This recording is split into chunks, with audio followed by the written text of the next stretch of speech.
Welcome to Louisiana Travel Show. I'm Lieutenant Governor Billy Nungesser.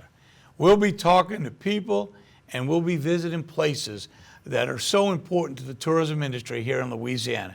And with me to start today is Will Bloom, who heads up our sports tourism all over Louisiana.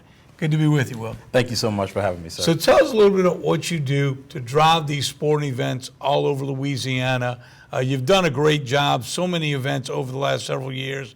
And as we come out of COVID, we're excited about some of the things coming. But tell us what you've been able to do since you've been in that position. Well, our office is in a great spot because you created a great position that allows me to go out to different trade shows nationally to draw those major accounts and sporting events within our Louisiana communities. Unfortunately, not all of our communities have the resources or maybe the personnel to go out to these trade shows. But I'm able to be a face for Louisiana, build those relationships, establish organic rapport with these accounts, and place these different sporting events within communities that may need so based on the infrastructure that they have within their communities. I know the Little League World Series in Ruston. We had the Olympic trials for volleyball in Shreveport.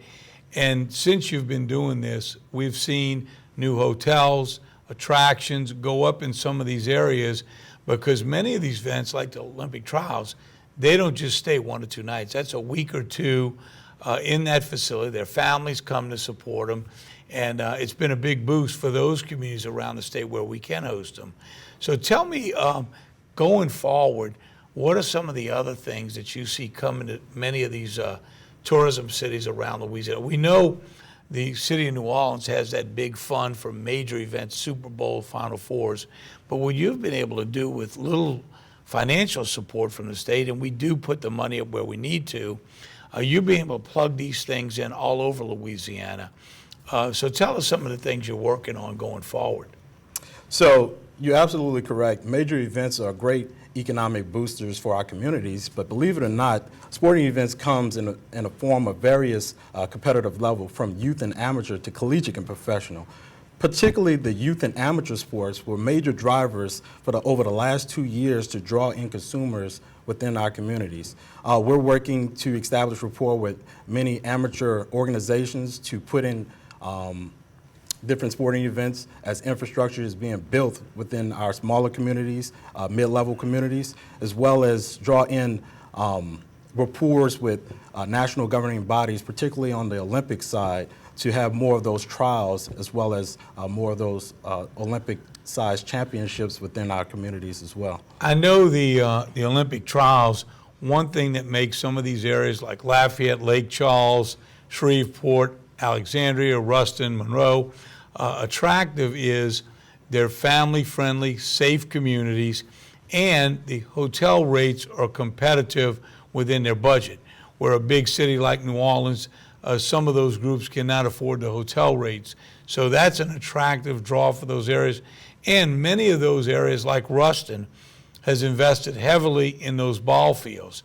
So by us to be able to, as a team, work with all those communities, sending you out across the country, luring them here, you're able to put all those facilities in front of people and see which ones work for those events to bring them here to Louisiana. You're absolutely correct. We have infrastructure coming about in small to mid-level communities. We have the family draw, but one thing that we advertise is outside the competition, what is there to do? And Louisiana is just a cultural melting pot, so to say. So families are able to come here and have that much needed vacations. Those athletes are here to have great team building and experience authentic culture, go to our attractions, our restaurants and natural preserves, great state parks, and experience those memorable, authentic experiences that make them want to come back. Well, I know one of the ways we lured the water ski champion here a year ago was by offering great Louisiana seafood. I know you're working on some major boxing events. We've got a big golf event coming up in Lake Charles. And it also leads back into when they come here, they have a great time. They usually leave with a friend for life and they want to come up. Well, thank you for the hard work you do. Thank you so much, sir. Appreciate all you're doing. And it's really helping communities all over Louisiana. Thank you for being with me today. So we'll be right back to talk about the Louisiana State Museums.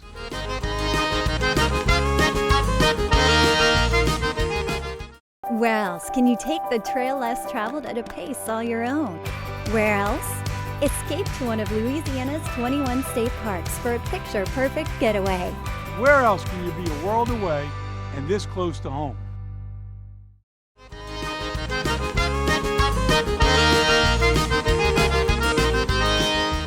Welcome back, and with me now is Susan McClay, who's over the Louisiana Museum Foundation, and Michael McKnight, Deputy Secretary of the Museums throughout Louisiana. Welcome. And as we talk about the museums and where we were and where we are now, I know when we first took office, the Cabildo had not had an exhibit in over 20 years. The floors were in horrible shape, the windows were leaking. And Michael, your team has done a great job at getting all the buildings with little funding and a great maintenance team back, not only operable and secure in them, but in good enough shape to hold some great exhibits. Tell us a little bit about that and where you are in working on all those assets across the state. Sir, well, thank you. So state museums, we've been having budget problems, and COVID really highlighted those budget problems. With your guidance and your tutelage, you've given us the opportunity to make those collective corrections correct. So our museum buildings are getting up to par. We're fixing windows, fixing roofs, everything. Exhibits are coming up. With your help, we thank you for that. Well, let me highlight the 300th anniversary of New Orleans. We had the King and Queen of Spain come visit the museum. That was pretty incredible. And then Miss Pontalba, who donated those buildings on Jackson Square to help fund the museum, we were able to invite her family and highlight her life and her contributions to the city and the museum. And I know through the foundation, Susan, that's part of the work y'all do, is to come up with these new ideas and create opportunities to lure people there and highlight these great exhibits.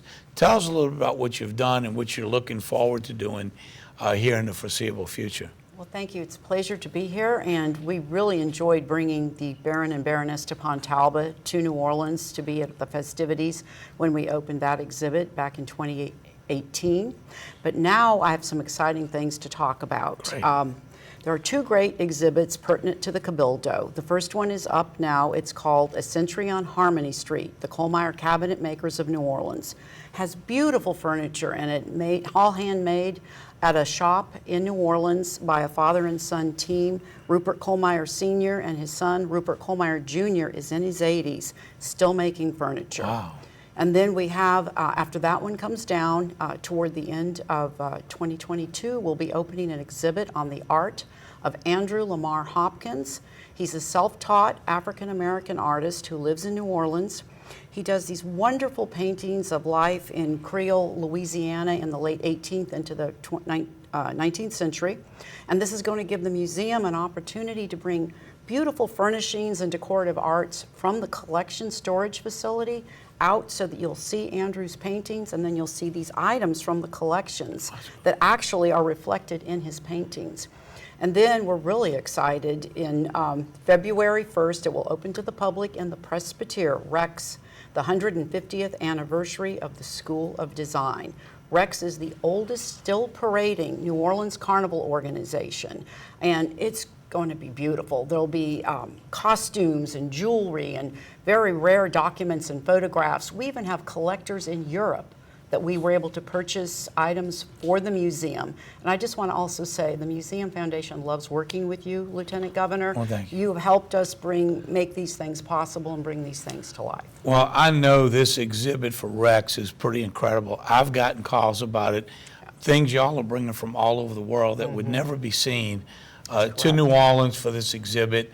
You know, we have been working a long time to try to bring this museum system up. One of the things we're looking at in doing a study is what is the best way? And looking at the regions and the possibility of separating a New Orleans board, a Baton Rouge board, and a North Louisiana board. And having the Secretary of State put his museums in, we both have appointments to the board, and we hope to be able to do that so people in the region will support all those museums.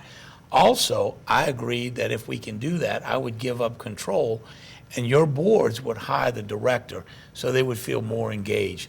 Something else we've done as part of that, we've got over 400 museums in the state. They have no money for marketing. So we've been able to do a new website, louisianamuseums.com.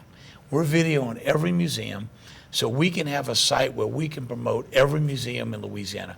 That'll help drive tourists to every corner of the state to see those great smaller museums that don't get the financial support. We're going to help get them out on the market. So thank you for all you do, Michael. Thank you for what you're doing.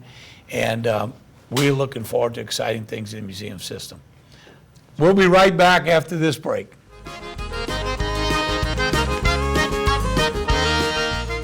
Hey y'all, I'm Amanda Shaw. Louisiana is a trip. Take one today and enjoy a close by, far from ordinary staycation that's sure to feed your soul.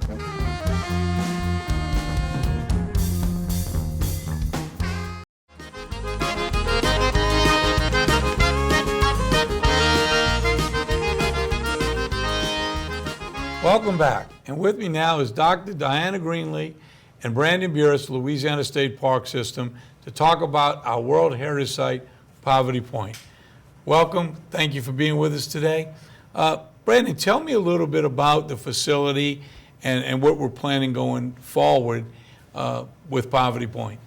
Thank you, sir. Poverty Point World Heritage Site is exactly that. It's a World Heritage Site. When we say World Heritage Site, we're talking about culturally significant places such as the Grand Canyon, to be compared to in the United States. But it's an incredible facility located in northeast Louisiana where we have a wonderful museum and grounds there so the public can come and tour and understand the cultural significance of the great site.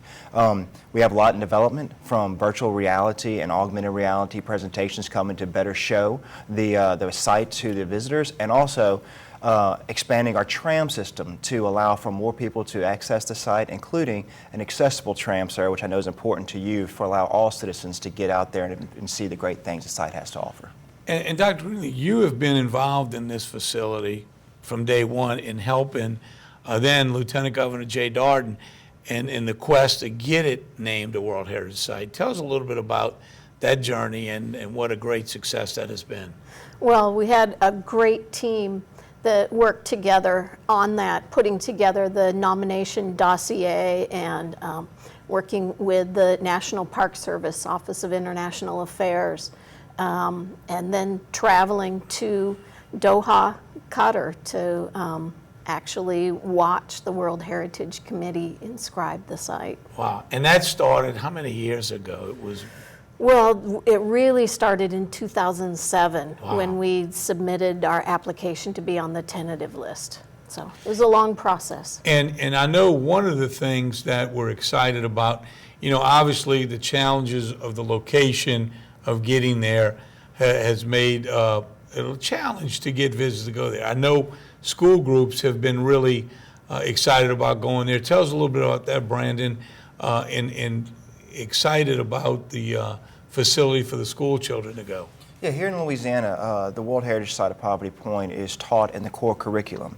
And so it's a great incentive for schools to get out and experience it. And pre-COVID, we were seeing between 700 to up to 900 school groups in a single year come through the site to experience and learn hands-on what the site has to offer.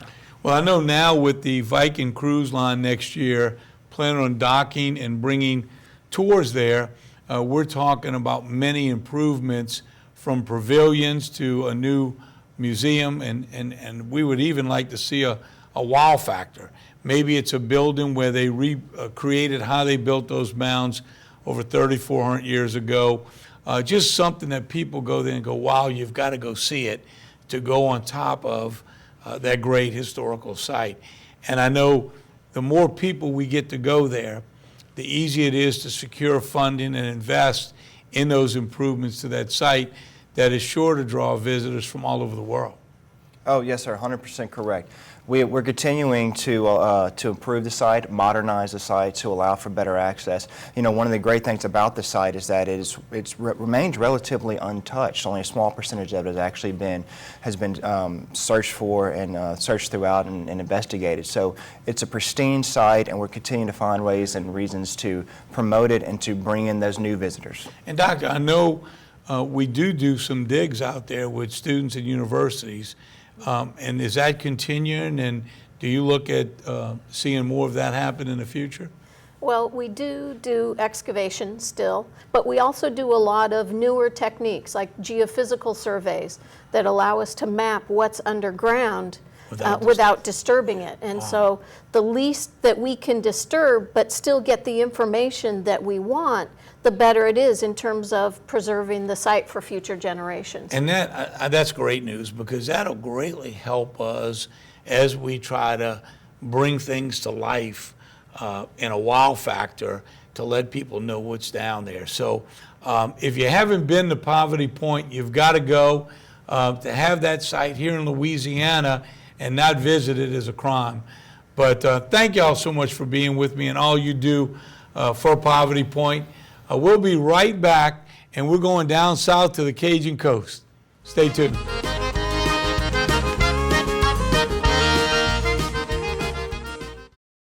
Hi, I'm Lieutenant Governor Billy Nungesser with an important message about helping after the disasters. Volunteer Louisiana has a database on the best way to directly reach those in need. Find out how and where to give your time, talent, and resources. Make the connection. Go to volunteerlouisiana.gov now and show your support and help out a fellow Louisianan.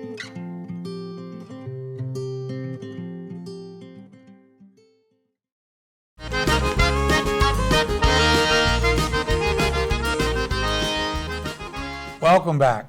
And with me now is Carrie Stansberry with the Cajun Coast Convention and Visit Bureau. Welcome. Thanks for being with me. Thanks for having me. So a lot of great things happening. It's been a tough year with COVID, but also the hurricanes. Yes. And so getting those tourism, the people back fishing, kayaking, one good thing is we know that across America, people have in records are getting outdoors and seeing the great outdoors. So we've got Sportsman's Paradise, which is your backyard. Yes. So tell us a little bit how you're doing in rebuilding the tourism industry. Well, we were blessed. We were not really adversely affected by the hurricane. But, you know, New Orleans was shut down because of COVID. And then you have Houma and Thibodaux that were badly affected, and all those areas in between. But, you know, St. Mary's Parish is completely surrounded by water, which most people don't understand. So there's a wealth of outdoor activities. We have bird watching. We have lots of great bird watching, and I know that the state's going to be updating their bird watching trails, and I think that's going to be launched maybe in February. Right. But our big thing that we're working on right now is our Eagle Expo, and that's going to be February 18th and 19th of this year. You know, I know we went down to try to help attractions, businesses, because getting back open is only part of it. If they're not making money, they won't stay open. Sure. So we went and videoed some of those tour boats, and we shared that across the country to help some of these businesses that don't have the money to market their company, Right. that are sitting around waiting for customers. So new ideas like the trails, the bird watching, the canoe and paddling, which we know people have, record numbers have bought outdoor equipment. Those things are perfect. And I like to tell people you can fish anywhere, but you catch fish in Louisiana. And surely in your backyard, that's no exception. No, we have great fishing. I like to say that in St. Mary Parish, you can go saltwater fishing, you can go freshwater fishing, and in the afternoon you can go brackish fishing. You know, you can get all your fishing, whatever that preference is, in one day. You can do all of it in St. Mary Parish. You know, we just shot a TV spot with Lane Hardy, took him out fishing, who's been a great ambassador for Louisiana, and we hope to push those messages out all across the country to all those fishing shows to bring more people here. We know the Charter Fishing Association has really been growing, shut down for COVID, but now back open, and more people are getting on the waters and doing fishing. Surely, how are the bed and breakfasts, the hotels, are they partnering up to do anything to offer those fishing guides something? I know we've been trying to do that across the coast. Yeah, you know, it's been hard, but yes, they are partnering with them. You know, since COVID, we've had some long-term leases, so that's been kind of a challenge, as is, you know, Ida has been a challenge. But yes, they're eager to partner with all of those fishing charter captains. Another thing we were trying to do right before COVID is make sure the people that come to these big conventions in New Orleans know there's more to Louisiana than New Orleans. And through some video and in the convention center, we even talked about the mobile booths and letting people from all the convention and visit bureaus around the state send somebody there. If we've got a doctor's convention of 20,000, put somebody in that booth in the convention center and have them talk about what's going on in an hour, 2 hour, 3 hour drive of New Orleans. And I think that's something we need to look back to doing as the convention business comes back. That's a great idea. You know, we have a welcome center. It's open 7 days a week. And if you track it, you will see that at 12:30, 1 o'clock to 2 o'clock is when we get the most of our visitors. And, you know, we put it together. I mean, they're leaving New Orleans, they having a little breakfast, and then they get on the road and they get to our welcome center, you know, at lunchtime or 2 o'clock, between 1 and 2 o'clock. And so we know that they're coming from New Orleans, and, you know, we can get them to do lunch, get them to do some attractions, and they can go out and, you know, go on a swamp tour that they haven't gotten to go to when they were in New Orleans. And you know, historically, a lot of people didn't want them leaving New Orleans, but I think it's so important because if you get out and they visit down the Cajun coast and catch some fish, they're going to talk about New Orleans, but they're also going to talk there's more to see to Louisiana than just the city of New Orleans. So thank you for all you're doing and your team, and I'm looking forward to riding Mardi Gras down there this year. Thank you. You know, this year we've promoted Mardi Gras like we did before COVID all over Louisiana. There's family-friendly, affordable Mardi Gras all over. And surely this year we're looking forward to a big increase in visitors for Mardi Gras all over Louisiana. When I promote Mardi Gras, I always say, when somebody asks me, I'll usually say, it's all the same but different. And people go, I'm very confused, but it is. It you know, is. Mardi Gras in every community is the same, but it's also very different It depending is. on your community. We'll be right back to get a follow-up on tourism in Louisiana.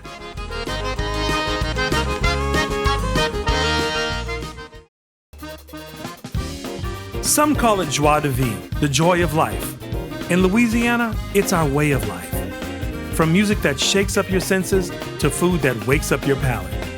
That joy vibrates in every note we play and spices up every meal we serve. So come live life to the fullest. Come one, come y'all, come feed your soul in Louisiana. I'm Sean Ardway, inviting you to plan your trip at louisianatravel.com.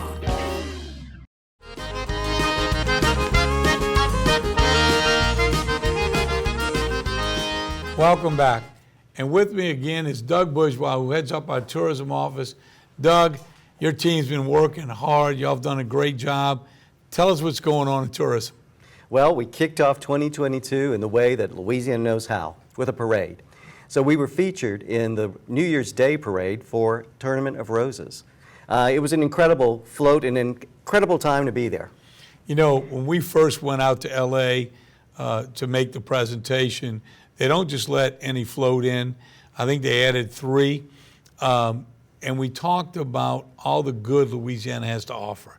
The great heroes and first responders and hospital workers, and how we wanted to highlight all those great things, as well as every state has been through COVID, but we had added 2 hurricanes. So we really needed that extra lift up for tourism. And we were lucky, but I think we had a lot to offer in getting that float in the parade, much like the Macy's Day Parade.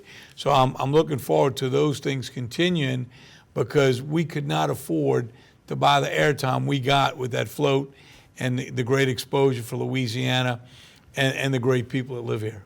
No, nearly 40 million people watched the parade on television, and I think Lane Hardy did a great job representing Louisiana music. We are lucky to have so many great Louisiana ambassadors. John Batiste, Macy's Day, Lane Hardy, and then traveling the world, Lauren Daigle, another great ambassador. So many of those people that spread our word and the great things to do here all over the world. So tell us a little bit about, too, the Mardi Gras season and what we're doing to promote Mardi Gras all over Louisiana. I know we started that several years ago, family-friendly, safe, affordable Mardi Gras. Not everybody wants to bring their kids to the French Quarter, but you know, before COVID, we had great success in driving tourists in the drive market to every corner of the state for Mardi Gras. Absolutely, and we're bringing back our Bon Temps campaign, our Good Times campaign. And of course, we're kicking it off with the biggest party on earth, Mardi Gras. You know, we have been promoting Mardi Gras through so many different social channels and websites because we did what you wanted us to do. We promoted Mardi Gras throughout the entire state of Louisiana.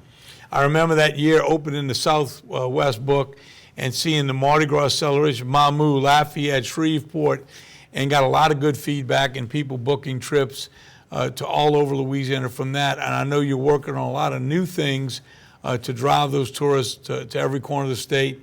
And especially coming out of COVID, we know Mardi Gras is going to be a huge season this year. Well, it's the first big event to kick off our festival season, and we want to do it in a big way. And I know British Airways is back flying since we've been opening up our doors for the new international market. That's going to be a big plus for get those tourists over here from overseas. Yes, a direct flight from London. It returned December 9th to New Orleans, and we're celebrating the fact that tourism is in recovery mode and our international market is back. You know, one of the things we talked about, and I recently met with Tulane and then down at the Thibodeau Regional Cancer Center, incredible facility down there, about medical tourism and how we can book some of those international flights with bringing experts here to learn about our medical expertise. And it's becoming big all over the country. Another opportunity to bring visitors here to learn about our medical facilities and what we offer. And when they get here, we really want them to see the entire state. And I think our Byways program is one of the best ways people can explore so many things to do across Louisiana. And you got a video to share with us today. Let's take a look.